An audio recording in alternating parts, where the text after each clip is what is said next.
أزيز الرصاص ألفناه، وصوت القنابل أحببناه، وذبح الأعداء مارسناه. فلا تعبثوا بأمن الجزائر، لأن الجزائريين أوفياء لدماء الشهداء. نحن لحد الآن لا نعتبر أن شهداءنا استشهدوا، ما زالوا أحياء.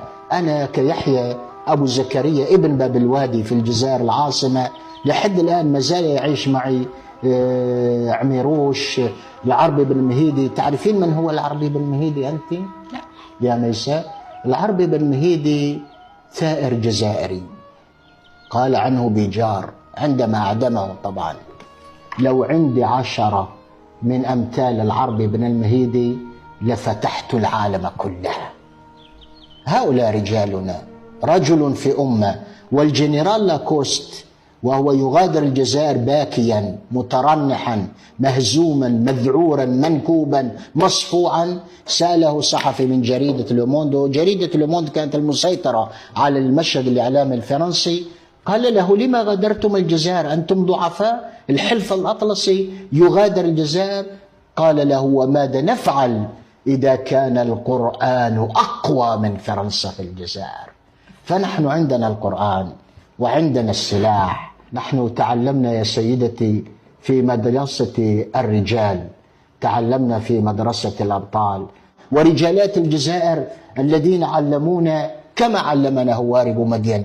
هواري بومدين قيل له: الغرب كله ضدك، قال: نأكل التراب ولا نبيع كرامتنا.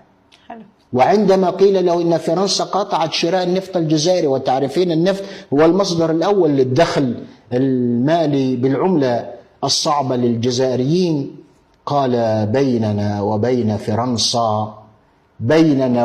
فرنسا جبال من الجماجم وأنهار من الدماء. فبيننا وبين الغرب جبال من الجماجم. نحن في الجزائر لم ننسى حسيبة بن بؤلي رضوان الله تعالى عليه. تعرفين من هي حسيبة بن بؤلي؟ فتاة جزائرية شابة مجاهدة مناضلة، كانت تقاوم الاستعمار الفرنسي، كانت في القصبة، اختفت في مكان ما، طلبوها بالخروج بالاستسلام، قالت لهم: والله لن نستسلم. وكان معها مجموعة من الأبطال أيضا، وفيهم شخص عمره 13 سنة.